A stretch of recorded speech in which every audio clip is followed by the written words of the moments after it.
I've had the blessing of listening to him to pray for a couple of years. And I have always been impressed. I thought I'd share that with you. And if you want to, turn to the book of Exodus. I want us to look at some things there that are a bit different. Now, we've looked at some of it before. We'll be in chapter 4, if you will turn.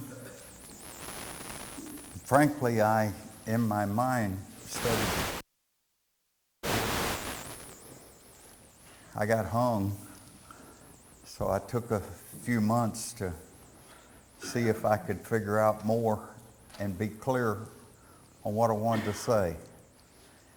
I'm not terribly sure how clear I am, but I will give you conclusions and you will, in turn, put your conclusions on them. And if you think you come out better than I'm going to tell you where I am, I'll ask of you to share with me back that which you learned. Now, chapter 4, beginning of Exodus, is a continuation of the excuses that are set forth by Moses as to why he can't do what God is wanting him to do, to go and talk to Pharaoh to deliver his people. Now, he started his excuses in chapter 3, and you can look there and see as he continually makes excuses to God. His first one, 15. Who am I that I should go unto Pharaoh, and that I should bring the children of Israel out of Egypt? Who am I? He says. Well, he continues with his excuses. I think it's interesting as he works through those excuses, but chapter 4 now, and Moses answered and said, But behold, they will not believe me, nor hearken unto my voice, for they will say, The Lord hath not appeared unto thee. So they won't believe me. Brethren, we listen to Moses make excuses, and it ties into ourselves. We think God can't work through us. I'm telling you, God can work through anyone that will turn themselves over to him. Now, I don't know if Moses had a speech impediment. I don't really think he did. But he's saying he doesn't speak very well. Well, why don't you speak very well, Moses? The Bible doesn't give me that answer. But I do know that even poor speaking, if that were my situation, but I was deeply in love with that which I speak about, I can have an influence. The latest illustration, and I see them all the time, but I'm hoping you've seen this one, is the autistic young man on America's Got Talent. That's awesome to be able to sing like that. And then when you get him to talk after he has sung, he can't. I mean, he stammered. The message is so overwhelming because of who God's working through and communicating. And I think that things like that are things that we think aren't a part of God's phenomena. They're a part of just nature going on. But that's not the case. That's all God's phenomena. Now, I look, as we look in chapter 4, as he goes on with the excuses, and I marked in yellow verse 11, because I think 4:11 needs to be a part of what we know. And the Lord said unto him, Who hath made man's mouth? Or who maketh the dumb, or the deaf, or the seeing, or the blind? Have not I, saith the Lord? I make all of that. And we think there's some reason that that's a curse. That's a blessing from God. People learn out of affliction that which needs to be understood. And it's ought to provoke us when we see God at work through those that are oppressed. Now I'm in chapter 1 just for a second. And the struggles here, God from the beginning. Genesis, and Genesis ties into Exodus and into Leviticus and into Numbers and into Deuteronomy. And Exodus ties into all the other four also. And Leviticus ties into all the other four also. And Numbers and Deuteronomy, they all tie. You've got to read and then close your eyes and sit back and think of the picture. Well, what's the picture of Genesis? God started with creation. We know that. And then there's the the Noah story. And we go through the flood and all that's there in the Noah story. And God wiped the earth clean. But he said we'll not be destroyed again with water. And every time you see a rainbow, it says, I won't destroy you with water.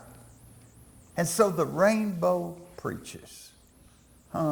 There's things around us every day that are preaching to us, communicating with us, that sometimes I feel like I miss all the sermons God is preaching. I look at Noah. Well, then I go and Genesis is about people that were leading. Abraham's next. Abraham, blessed of God. God would make of him a great nation. Now think about that. How's God going to get that done? God's going to make him a great nation. And of his seed would all nations of the earth be blessed. How's God going to do that? Well, we got Abraham, Isaac. See, he didn't have any children until he was 100 years old that were of Sarah, who was promised also. Then Isaac is born. Descendant of Isaac, Jacob. Jacob, whose name was changed to Israel. Well, then Joseph. And Joseph, chapter 39 through the end of the book of Genesis. And Joseph was thrown away by his brothers, Israel's other 11 boys. Thrown away. Thrown in a well. But I think they thought they could make $1, so they pulled him out of the well. They were going to leave him there to die, and they sold him to slave traders. Well, they took him to Egypt. And Joseph in Egypt, because of God, read, not because Joseph was something special. Joseph was something special because God made Joseph special. And Joseph raised himself up to a place of superiority in the nation of Egypt. Well, guess what happens to Jacob and his boys? A famine. Who brought the famine? Who's making a great nation here? It's not Jacob and his boys. It's God. God brings the famine. And because they need something to eat, they go to Egypt. Because they've heard there of a prime minister that's put up extra food. The prime minister was Jacob's boy Joseph. That's put up extra food, and they go there. They don't even recognize him because they think he's dead. He gives them food, brings them to Egypt. There were 70 to 75 of them. Well, wait a minute. We're supposed to be a great nation. When's this going to start? How are we going to get to be a great nation? Well, Look at chapter 1 of Exodus, verse 8. It said, there arose a new king over Egypt, which knew not Joseph. Oh, serious setback. Joseph's dreams that had made him in charge, prime minister in Egypt. Now we got a new king. We got a new king that knows none of the good things that Joseph had done for Egypt. What'd he do? Well, I don't guess he lost his seniority, but he did lose his level of respect for the new management in Egypt. And then what happened? You know the story. The Pharaoh's wife makes advances to Joseph and then lies about what Joseph did, going to the prison. But he comes out of the prison by being able to interpret dreams of the butcher and the baker. He had gained a position of prominence, and then a king who knew not Joseph arose. We've lost all our credibility because of the new king. Chapter 1 still. Look what happened. Verse 9. Behold, the people of the children of Israel are more and mightier than we. Oh, God was going to make a great nation. That great nation's going to be made in Egypt. And look at this. A blessing from God under oppression. You and I spend a lot of times evaluating the good things that happen to us and the bad things that happen to us. And I'm telling you, there's not a one of us smart enough to divide the goods from the bad. Not a one of us. God established his nation under the midst or in the midst of oppression. God's not worried about all of the things that happen to you and me that aren't that good. God's worried about the character that it makes for you. If it doesn't make character, then you messed up. God's blessing to you. God didn't mess up. You messed up. The same sun that melts butter hardens clay. What does that say? That says it's the material, not the sun. And that's the same way of our lives. It's the material, not the event that happens. Oh, and I look at that and I see that God lifting Israel. We're now a great nation. But you know what? We're a great nation that is in oppression. But God doesn't put up with oppression. God doesn't like us mistreating other people. Period. I don't care how bad your day is. It doesn't justify being mean and tacky and hateful to other people. Doesn't fix that. God was not happy with the oppression. Here's a proof text. You know, God wanted Assyrians, Nineveh, the capital of Assyria. He wanted them to have the gospel. And he called Jonah to go preach to Nineveh. Well, you know, old Jonah, he didn't like that because he didn't like Assyria. So Jonah said, man, I'm not going to Assyria to preach. So he went down and got on a boat and ended up in a fish's belly. Spit back up on the same shore that he'd left from. Wonder who did that. And so he said, okay, I'm going to Nineveh to preach. Sure enough, the Ninevites listened to the preaching and repented. And Jonah said, I knew it. I knew they were going to pay attention. And I don't like Assyrians, and I hate that they found a way to be right. We know Jonah was not right with that attitude. But you read on further, and you read the book of Nahum. And Nahum preaches the destruction of Nineveh, the Assyrians. And it did. Why? Because they didn't learn to change their conduct. And God destroyed the Assyrian. And Nahum told us of the story because they oppressed other peoples. God cares how we live. And if we don't care how we live, or we don't think God's paying attention, we have totally missed the thrust of the Bible. God was making a bigger nation, Israel, but he made them under oppression. You know why? To preach redemption. He's going to take them out of that oppression. And it preaches redemption. I redeem my people. Egypt couldn't hold them because they'd gotten to the point where I wanted them redeemed.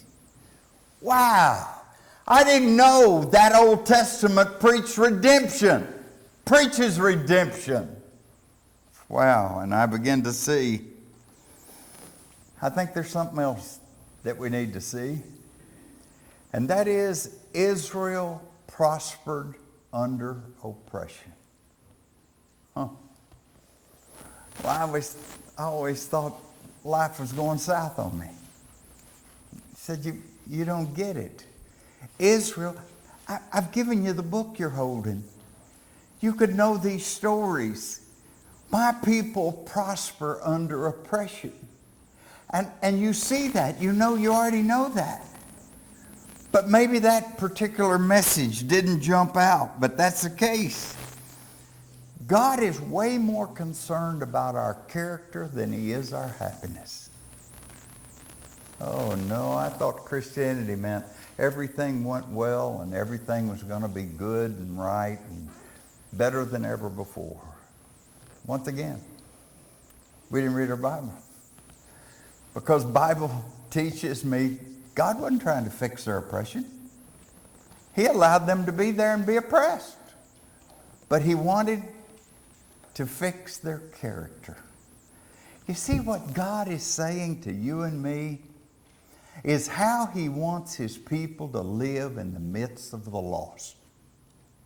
That's what he's trying to teach Israel, because he's working. How that he wants his people to live in the midst of the lost. Well, that's what Jesus teaches us to. And so we go into the New Testament and he's working on how we should live in the midst of the lost. Yes, it makes a difference how you live. Yes, it makes a difference how we live. I go on trying to look there and I see it. Verse 10. Come on, verse 1, chapter 1. Let us deal wisely with them, lest they multiply, and it come to pass that when there falleth out any war, that they join with our enemies and fight against us, and so get them up out of the land. We got to do something to suppress them, or they're going to join with our enemies one of these days, and they'll whip us. So what did they do? They put taskmasters over them. And the first time, the expression slave labor had come into play right there. But then it went from there, slave labor, look at verse 16, to ethnic cleansing. They said every male Jew that's born, we want him killed. Well, that's ethnic cleansing. They were going to eliminate the Jewish nation by killing the male Jews. But that didn't work either. Because Pharaoh's daughter goes down to the river and there's a little baby in a little boat. And she's moved by the little baby that's in the little boat. And she goes to get the little baby in the little boat out of the water. She's saving the deliverer of Israel. Moses is the little baby that's in the little boat. Well, another Israelite, her slave, says to her, do you want me to get a woman that will feed your baby? Yes. And so she went. Well, the most likely was the boy's mother. So she got the boy's mother and let her raise the baby in Pharaoh's court. I love it.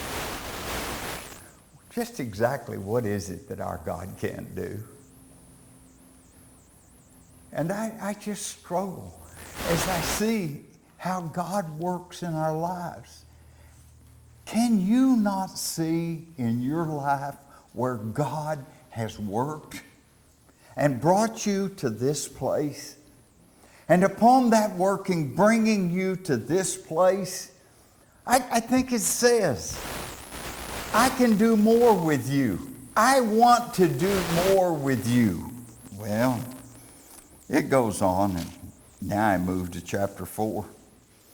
And I see in 4:1 that Moses answered and said, but behold, they will not believe me nor listen unto my voice. For they will say, the Lord hath not appeared unto thee. That's the same thing I say. If somebody says they can do a miracle, I said, I don't believe the Lord told you that. Prove it.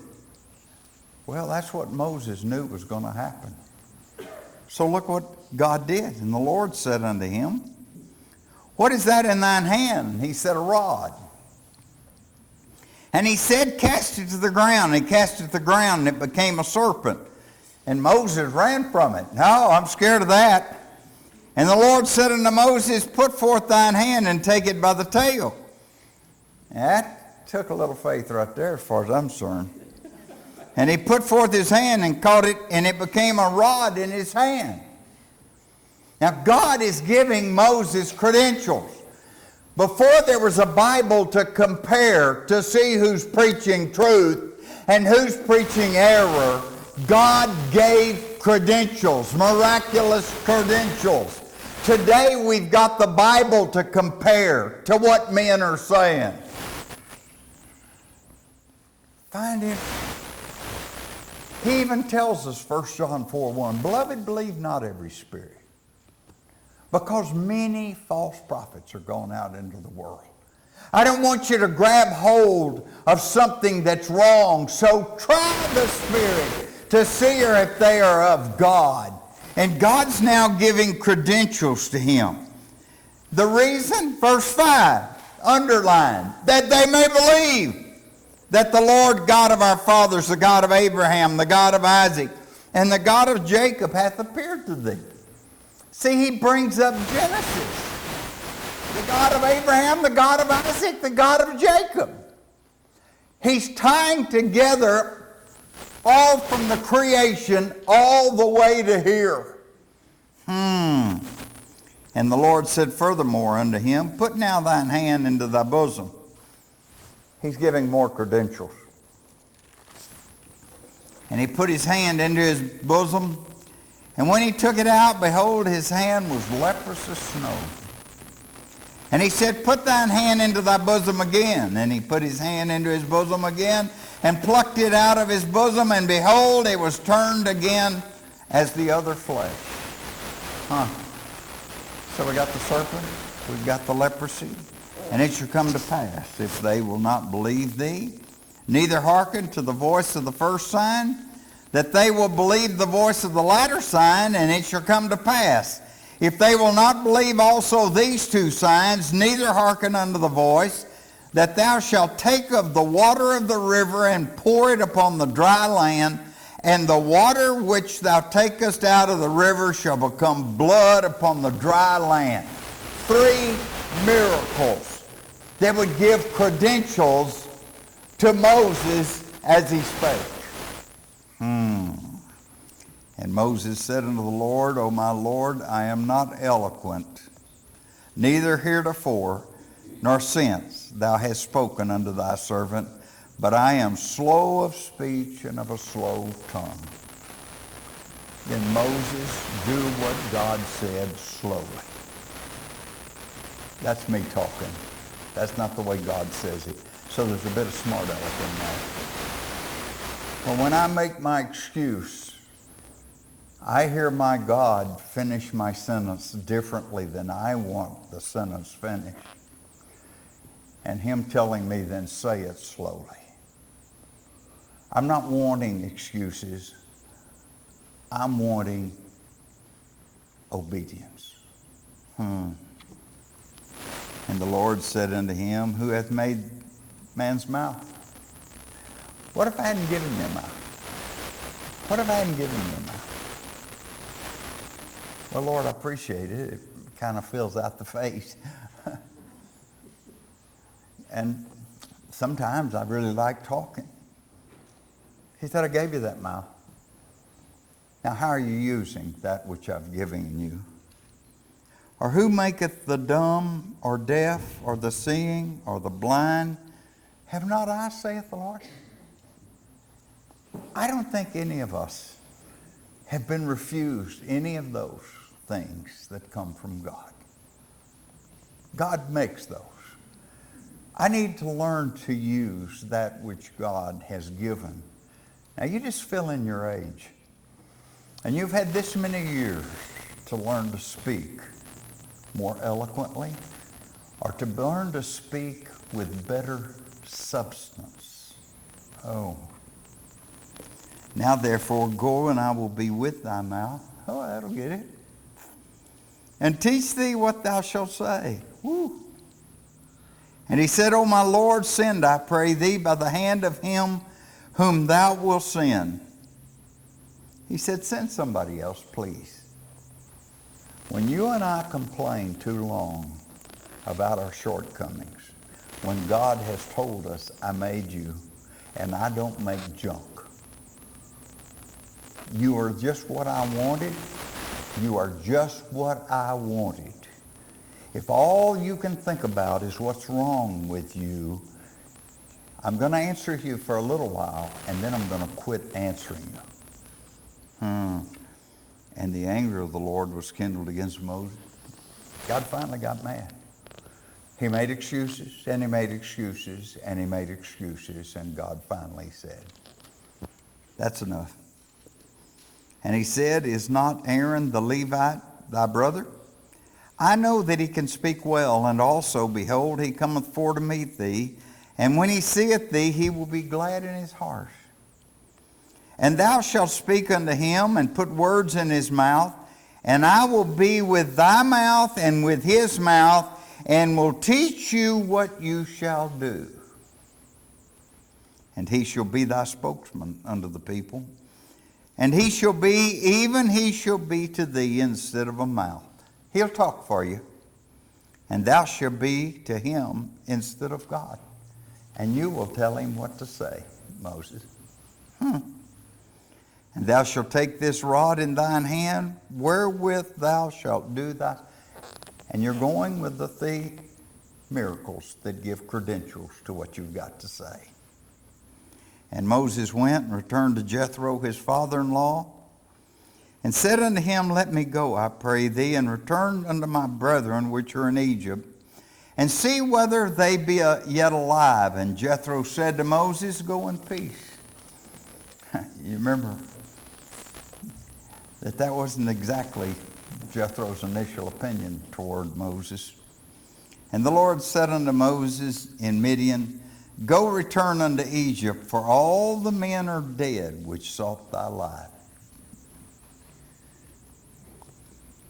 And Moses took his wife and his sons and set them upon a donkey, and he returned to the land of Egypt. And Moses took the rod of God. I would have taken that too, in his hand. And the Lord said unto Moses, when thou goest to return into Egypt, see that thou do all those wonders before Pharaoh, which I put in thine hand.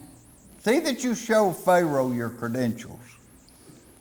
But I will harden his heart, that he shall not let the people go. It's not going to move him. There's some people that won't be moved. And thou say unto Pharaoh, thus saith the Lord, Israel is my son, even my firstborn. And I say unto thee, let my son go, that he may serve me. And if thou refuse to let him go, behold, I will slay thy son. even thy firstborn. And Pharaoh wouldn't let them go.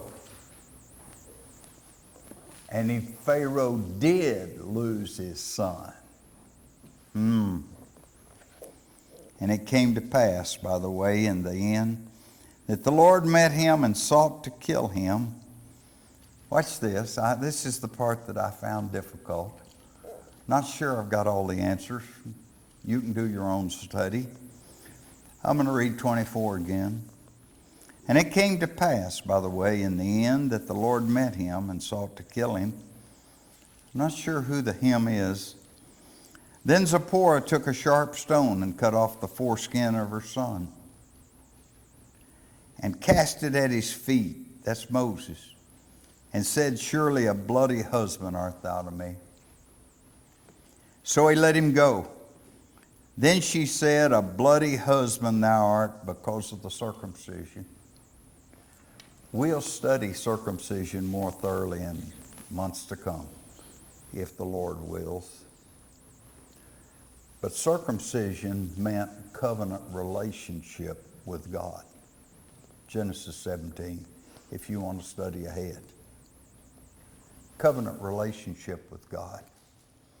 I think Zipporah is criticizing Moses for not having their children in covenant relationship with God. And she did herself that which Moses should have done. Ooh, 2 or 3 things there. Men, it's your job to train up your children the way of the Lord. That's Ephesians 6:4. Now, if your wife's helping you, you just be thankful. But it's your job to do it. Oh. And because he hadn't done it, she did it.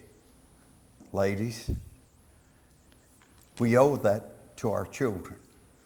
We owe that to push our men to train our children in the way they should go.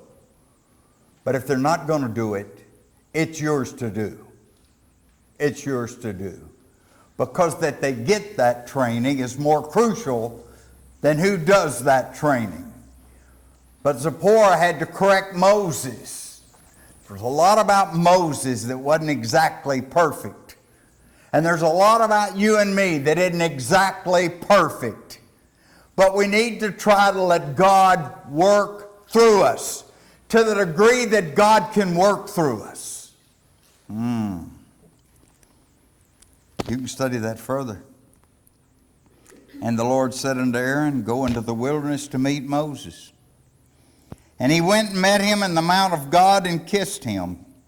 And Moses told Aaron all the words of the Lord who had sent him, and all the signs which he had commanded him. Told him of the serpent, the leprosy, and the blood. And Moses and Aaron went and gathered together all the elders of the children of Israel. And Aaron spake all the words which the Lord had spoken unto Moses, and did the signs in the sight of the people. Now underline. And the people believed. And when they heard that the Lord had visited the children of Israel, and that he had looked upon their affliction when they bowed their heads and worshiped. And Moses, chapter 5, another day, is going to go to Pharaoh and say, let my people go. Redemption would be gained through the work of Moses, who had flaws, serious flaws. Work can be meted of God by men and women who have flaws. You and me. Some of us, serious flaws. You and me. God can work through us. If God has worked through the preaching of his word this morning, and you want us to be of assistance to you, we'd love to do so. God loves you. And he's working to bring about a nation. Now, don't miss the picture. God worked through individuals, all of the book of Genesis. God made a people great, but he didn't have a nation yet. You can't have a nation without laws. But you know, a nation establishes laws for the good of the people. The good of the people. But when somebody violates the laws of the nation severely, we put them in the penitentiary. We even give them the death penalty. But if you know a nation for only its punishment, you don't see the nation. The nation was established, God's nation is established for the good of the people. He came, John 10:10, that you might have life and have it more abundantly. And he's trying to teach you and me how to live, that we might have the abundant life. But you look in John 3:16 and 17. Jesus didn't come to condemn the world, but through him that the world might be saved. Does that mean none will be condemned? No. Some will be penitentiary, some will get the death penalty, but he's not known for that. He's known for wanting you to be saved. Will you respond as together we stand and sing?